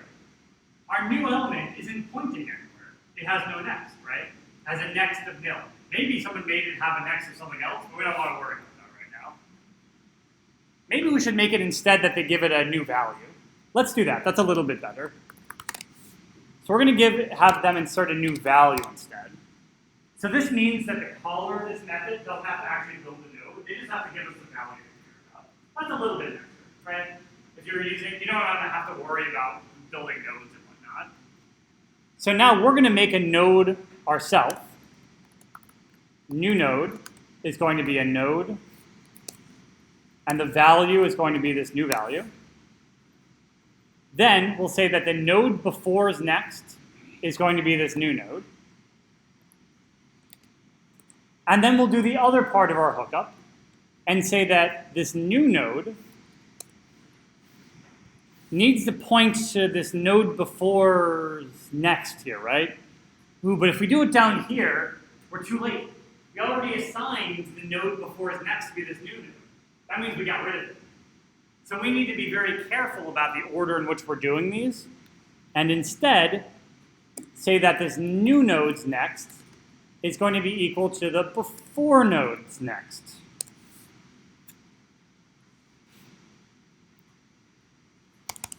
Then we can say that the node before's next is going to be equal to our new node.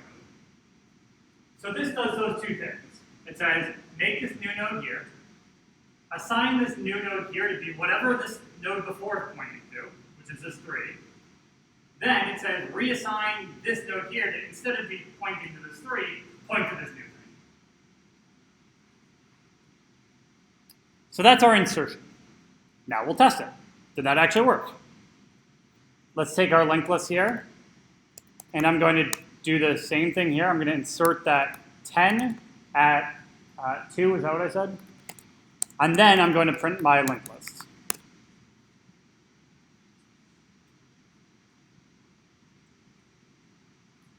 And we can see here we have that same structure we expect. We go 1, then 2, then our new node is 10, then 3, then 4. So linked list is generally a lot of tricky stuff. It's not a lot of code. Right? There's only 4 lines. Not a lot of code, but a lot of tricky stuff. Question? Yes? Not a lot of code, but a lot of tricky stuff. So I would like to handle at least one of those edge cases, though. There's something very weird that our linked list will do right now. What if I wanted to add something at the beginning? I think so. It would certainly do something weird, right? What is this going to do?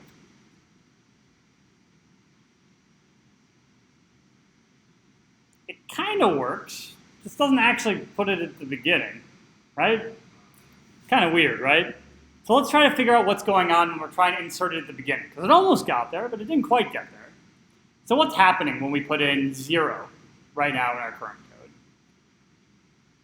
We're saying the node before is going to be get node at index -1, else return. Frankly, I'm not actually sure why we're getting by that. Why are we getting by that?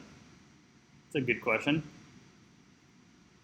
Because in our get node implementation, if you give an impossible number, we just return the head. See? If you give -1, -1 is less than index, so it'll just return the head. So get node at anything is going to just return the head, right?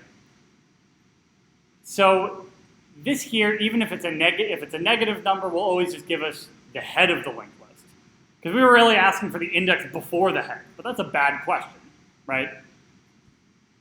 So what we could do is make this thing here, if the index that we're getting is less than the head, we shouldn't really return the head. We should return nil instead, because there's no index at -1. So we could say guard to make sure that the index is greater than or equal to 0, else return nil. This is a more sensible implementation, because you shouldn't be able to get negative. Now when we run it, there's a lot of edge cases to go with these linked lists. Now when we run it, we just don't insert it at all. And why is that? Because we asked for the node before this thing here, which was nil, so we had nothing to do. We can then say, well, hang on. If the node before happens to be a negative number, there's two reasons why we don't get a node back this way. We either don't get a node back because we've under-indexed at the beginning, or because we've over-indexed and we're too far off at the other side, right? Those are the two cases in which we don't get the node we're asking for.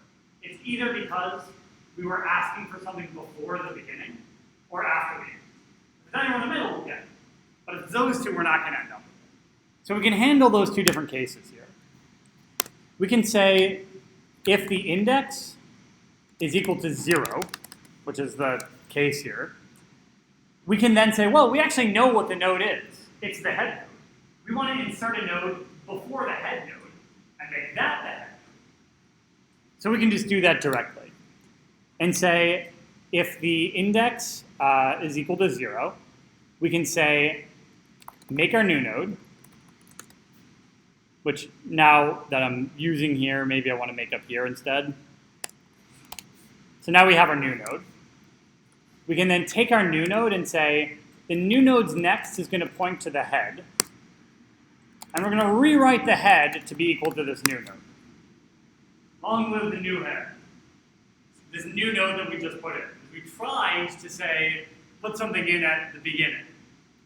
And so we're going to say, you give us 0 or a negative number.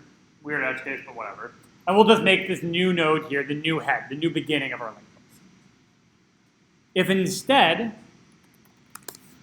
we're not at 0, but we're off on the other end, we just want to find the last node and then append it to the end of it, right? The last node's a little bit tricky, because we don't actually know how big our array is right now, right? Or our linked list is. Because what we want to do now is say, if you give me a number that's really big, like 100, I want to say, find the last node, and then just add this at the next thing to the last node, right? That sounds like an append method, right? Instead of writing that code in here in this else block, what I'm going to do is I'm going to go ahead and just write that append method here, and we'll use that as part of our insert implementation. So we're going to make this append. And what append is going to do is the much simpler case, maybe we should have started with, of just say, find the last thing, then go ahead and just insert this new node at the end of it. So how do we do that? We're going to use the same structure that we've used for iterating, for printing. We're going to go ahead and say our current node is equal to head, while current node is not equal to nil. We're then going to go ahead and reassign current node to be equal to current node dot next. And now we need to be a little careful, because at the end of this here, current node actually will be nil, right? If we just tried to go at the end of it and talk about current node, it's actually going to be nil at this point here. So we're going to make our condition a little bit different and say, keep going until current node's next is equal to nil. And this will stop one short of the end. Because in this case here, we'll say, keep going, keep going, keep going, because my current node's next isn't nil. My current node's next isn't equal to nil. Then we'll go to this 4, and we'll say, my current node's next is equal to nil. So we'll stop, and current node will be 4 at the actual end of our linked list.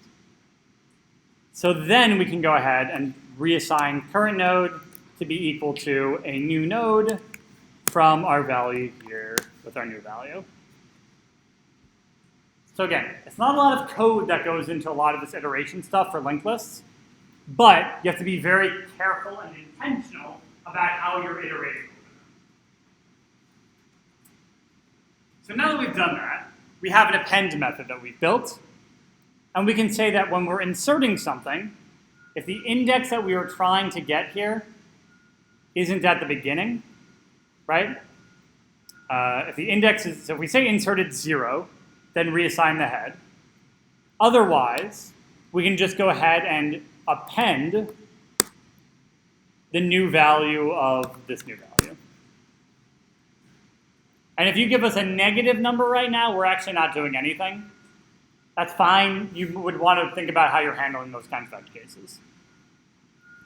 So now when we rerun with our inserting 10 at index 0, we get the 10 at the beginning of the array. And if I give it a silly big number here, well, we get nothing. But we tried, and that's the important part. Let's try to figure out what happened. We said, make sure there's a node here. Otherwise, we tried to append it, but maybe something went wrong here. Let's try and figure out what that was. Is it that our current node here was nil? That's an option. Because we're definitely getting into this append here, right? I'm appending.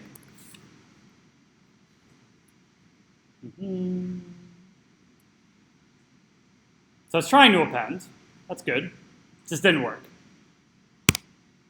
So why didn't it work? Let's try to debug our problem that we figured out, that we're looking at here. So our append itself is broken. We said to start off with the current node is equal to the head. Keep going as long as the current node's next isn't nil, and then print it out. Let's go ahead and add some print statements to help us debug. So let's print out the current node and see what happens when we're trying to go through here. This is... Oh, that wasn't very helpful, was it? Let's go ahead and look at its value instead. This is just telling us you're debugging things. And it happens to be a string, but it's not actually telling us what the string is. So now it's telling us that current node here, the value is 4. Well, that's good. Oh, I see the mistake that we made here. Instead of reassigning the next of the current node, we just reassign the current node. That's no good. We don't want to do that.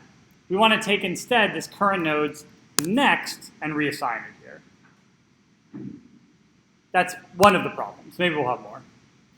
We'll see. I think it's possible. All right, we got it.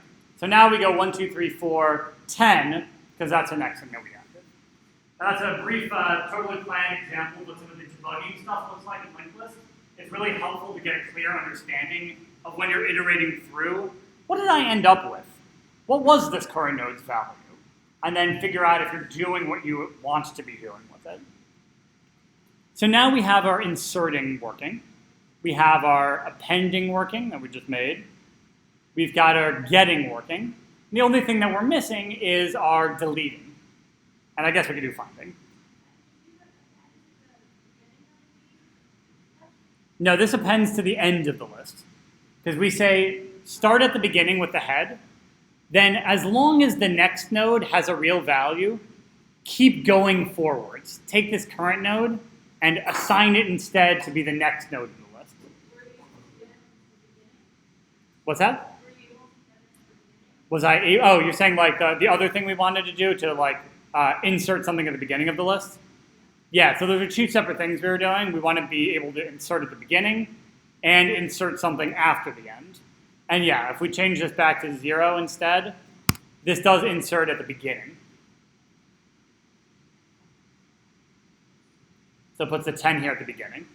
And the code that's doing that is right here. We're saying, if you're telling me that there's no node before that I'm able to get, that means one of the things that could mean is that you told me that the index was 0.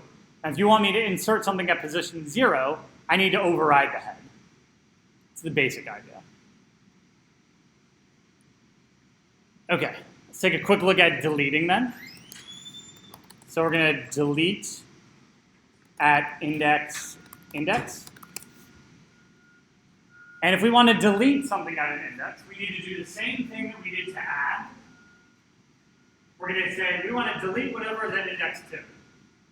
To do that, we're going to need to go one before and then skip over. So we're going to need to find the index before the one that they've given us. So we're going to say guardlet node before is equal to get node at index -1. That goes and grabs the node 1 before, which is what we want. And if that doesn't happen, we'll handle this edge cases in a moment, but we'll just return for now. Then we want to say this node before, instead of pointing to 10, it should point to whatever 10 is pointing to. And I'll delete this 10 right here. So instead of node 2's next being 10, it should be whatever node 10's next is. It should be its next.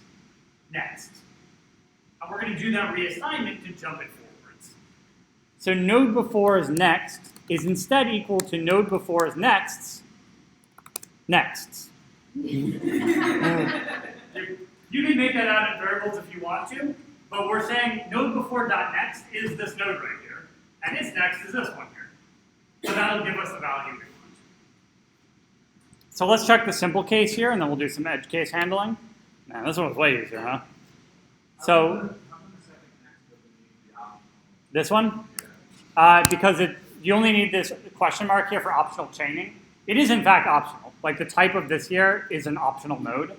You don't need a question mark here because you only need the question mark if you have a dot after it. By itself, you can just like mouse the option click over it and it will tell you that it's an optional. It is an optional. The question mark is just used as a way of saying, if you're trying to access a property of this, what do you want me to do if it's nil? You could add a question, like this question mark could have been an exclamation mark. Bad idea, because maybe it's going to be nil, then we'll crash. You could put an exclamation mark here to bang it. If you don't have one, it's kind of like a question mark by default, basically. So now let's say we want to delete one of these nodes that we've made here, and we want to linked list dot delete at index 2. Let's see if our deleting works correctly.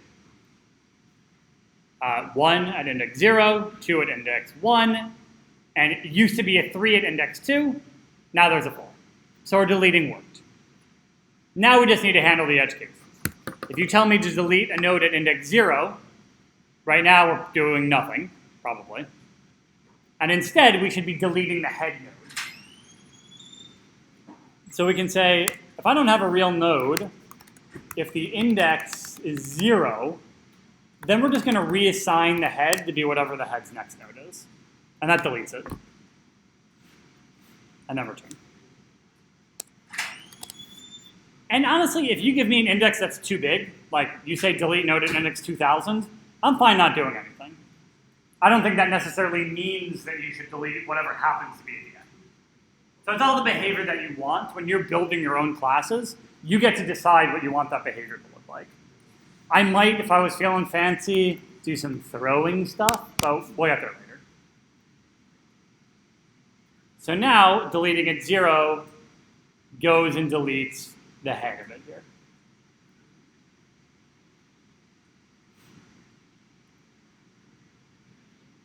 Yeah. What's that?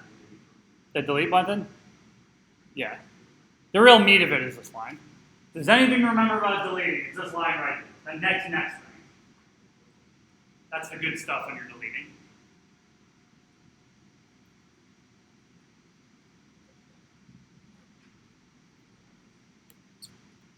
Good old linked lists.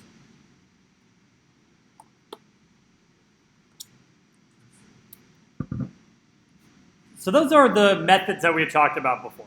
That's how we can find access values with this get node. We can iterate, and you could see that if we wanted to be having a search method, we would just use this print all nodes, but instead of printing it, we'd see if it compared to the value that we want it to be.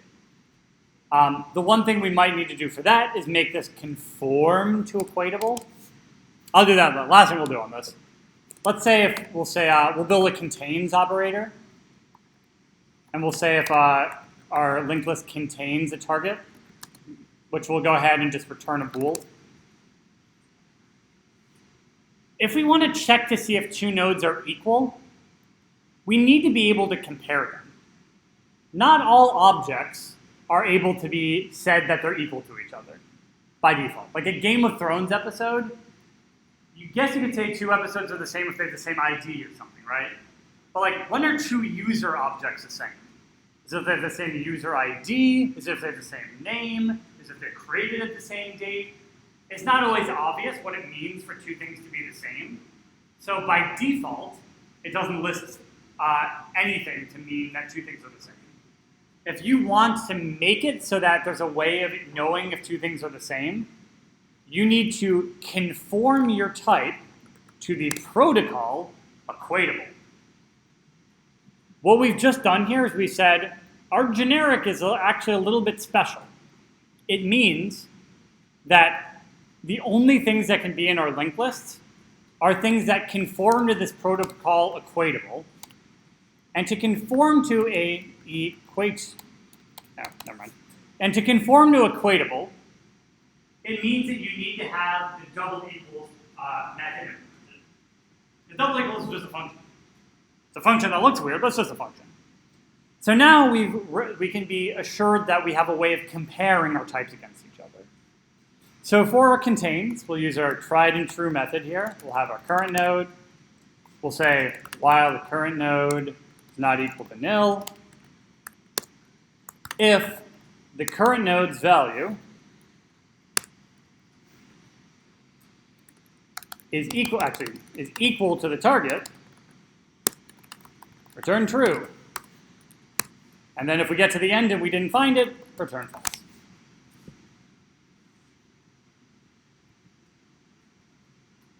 We should probably, that little error thing again, right? I forgot to move my current node forwards, and it reminded me because I was smart enough to make it a variable. So now I can say current node's next is equal to current node dot next. So just go ahead and progress myself forwards. So notice on this here, if I get rid of this equatable conformance, it'll tell me here, I don't know how to compare T and T. No idea. Double equals isn't defined for that. By adding in this equatable conformance, that error goes away. And it says, oh, you didn't tell me they were equatable. Okay, that's fine. Whereas basically telling it by enforcing that equatable protocol, we're saying the one thing you know about this T, it could be literally anything, but the one thing you know about it is that you can use double equals to compare them. So that's one of the main advantages of protocols, is now, it's not that you can put anything in our linked list. It has to be something you can compare, or at least equate. You can do comparable too. We'll get to that with sorting. And so now we can use our contains operator to check to see if the linked list contains, let's say, 3. And we expect this to be true, hopefully. It is. Let's say 4.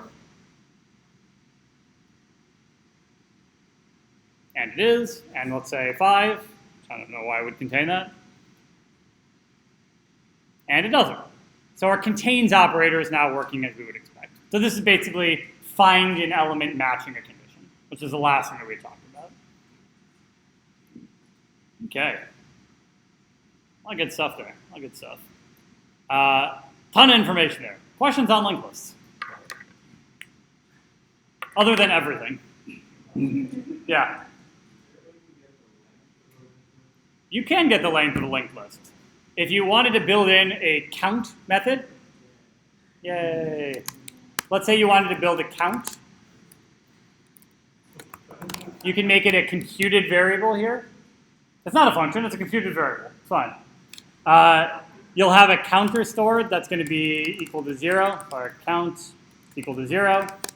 You then can say start your current node is equal to head, while current node dot next is not equal to nil. Current node equals current node dot next, and count increments. So you can see that anytime we want to do something about broader information in the list, counting things, finding things, getting to a position, we need to build in the same structure here. And again, I'm stopping one short of the end, because this makes sure that we're not going to be counting the last nil thing here. Probably. We'll find out. Let's check the count, see if we have any off by 1 errors. So let's now look at linked list.count. And it's going to tell us the count is, see if we got that off by 1. 3. So we do have that off by 1 error. So we said start at 0 here. It's because I guess we didn't count the head, really. So I guess instead we want to be going through and saying, no, we should start 0, yeah. We'll then do the same check that we had before to make sure that we're counting that last element. And then we'll get rid of that off by 1 error. And so that gives us the count of everything in the list. Fancy. Yes, down? Yeah, that's 4. Oh, yeah, those up. Same structure as most of the other things we did. Basically the same as finding, as like getting an element at an index. But instead of actually like caring about the counter, we just track it. Just printing everything with a counter in the middle. Yeah. Yep, I'll share all this out, by the way. So that wasn't clear. This is not proprietary. And again, there's handling that's built into this. Like if you say delete the node at index 1,000,000, it just won't do anything. You can make it do whatever you want. You can make it crash. That's what arrays do, right? If you tell an array to get an element that it doesn't have, it just crashes. You can make yours do that as well, just by fatal erroring if you want to. With a linked list out of bounds exception. Or whatever you want to call it.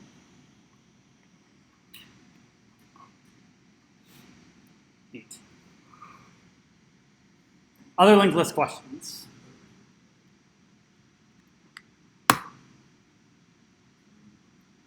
So, also know, we're not going to do it now, but also know that you can build linked lists that don't just have a next, they also have a previous. And so you can go forward and go backwards. So that's another thing. You can do lots of fun things with them. You can build things called skipped lists, where everything has a next, and it also has like a next by 10. So you can jump forward 10 at a time if you want. There's lots of optimizations that you can make on top of it. But for now, we're going to stick with the implementation we have. Yeah.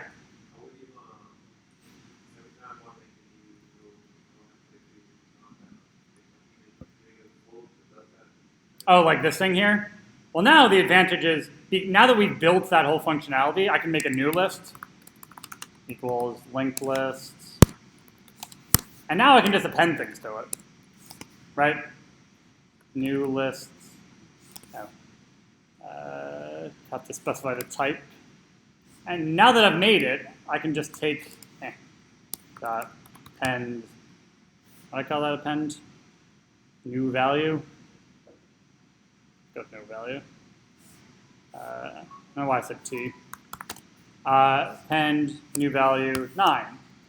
So now you can just append things to it. So you don't have to worry, and this does all the hookup for you. Is that what you're talking about? Because now that we've built those functionalities, it knows how to append things, so we can just have it append things for us. You can delete things, you can insert things, you can append them. We don't need to use the same structure of manually hooking things up, unless we want to, because we've built in all of that functionality. In the context of an interview, you will probably, if you're doing it on an actual environment, you need to do something like this. Or you need to build this. You're not going to actually be given a linked list class that can do this. But yeah, now that we have these things, we can just build whatever list we want. And this will be I guess I can prove that this does what we want it to. And so now we can say we added these things to our new lists, and we can then print all the values we have in it. Oh, do we have our append break? All right, fine. All right, let's fix our append, shall we? It's because we made the head nil. So many edge cases. We made our head nil, and we have no handling for appending to an empty list. So here we can say if the head is nil, if head is nil, head is equal to node that has a val of new value. Fine, we'll fix it. All right, how about now? So now we're saying that if there is no head, the head becomes the thing that we just gave it. And now we see the 935 thing. Oh, we have two of them. Good lord. How do we end up with two of them? Okay. Here, we should just return when we do this. Because we made the head 9, and then we just added it again. So that's not the cleanest code, but this will do what we want it to. So now we'll just have that 935. So there are lots of edge cases, especially around empty lists that you need to work through and consider. But in general, this is the structure you're going to want for them. Yeah. So now we can just use this appending instead of having to like manually hook things up like this, just like you would for an array. If you really wanted to, you could build an initializer for a linked list that took an array in. You could do that if you wanted to as well, right? And just made values out of all of them and iterated over the array, built nodes from that, and put that into your linked list, right? You can make an initializer that did that, or make one that just takes variadic parameters, with the like dot, dot, dot thing, just like you print, and add those things to your linked list by iterating over it. So how annoying it is to create it is totally up to you. It's code. You can make it do what you want it to. All right. So with that, got some practice. I know, right? It's a good one too. So if you follow the link for LinkedList Lab, it will bring you to an Xcode project. Inside this Xcode project, you will find a few things. You will first find a linked list, and the linked list, some of these things we've also already implemented. That's fine. The linked list has an implementation that prints all of the keys. They're called keys instead of values here. You'll see both of those terms. And you will also see so you'll see this linked list thing, and you will see that there are a lot of functions that are empty and have stub implementations. The challenge for this particular lab is to go and complete these implementations. Some of them are just copying over from class, like getNode we already implemented. Maybe the naming might be a little different, so you might need to rename some things, but like we didn't talk about like converting it into an array, or figuring out if two linked lists were equal to each other, or reversing them, or removing a bunch of stuff from them, removing duplicates. So a lot of functionality to be adding. We'll talk about this as well some tomorrow. There are unit tests for this, which means you can actually test to see if your code works by clicking a big test button up at the top, and it will run your code against all of the tests that I've written before for it, and it will tell you whether or not your solution works or if it doesn't work. So instead of having to build it out and test it manually, it'll do that there for you. To test things, you'll see a button. If you click and hold on the play button on the top left, if you can actually open this, and then hold it down, you'll see like a wrench icon. Just click on the wrench and it'll run all the tests. So the lab, actually do that, fine. Fine, I'll show people things. And your teacher, right? Just wanting you to have actual examples of things. It's ludicrous. All right, where do I find this thing? So I'll go ahead and clone this thing just like you will.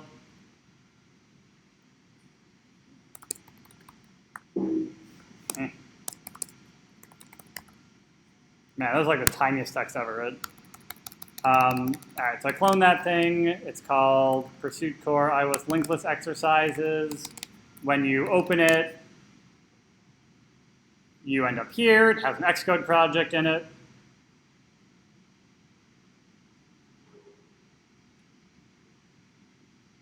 It opens, and you find inside that, hopefully it still compiles. It was built in like Swift 3 or 4, I think.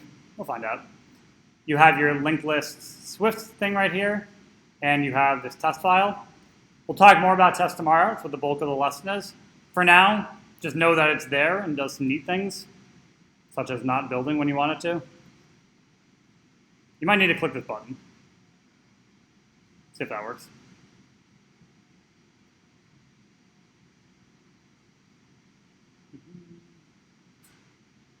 All right, great. If this button isn't checked for some reason, check this button in your linked list thing for target membership. There's a little button called Linked List Exercises Tests. If you're not building when you get this, click this button. Then you will build. To actually run those tests, click and hold on the play button. You'll see a variety of new options that are all wide and interesting.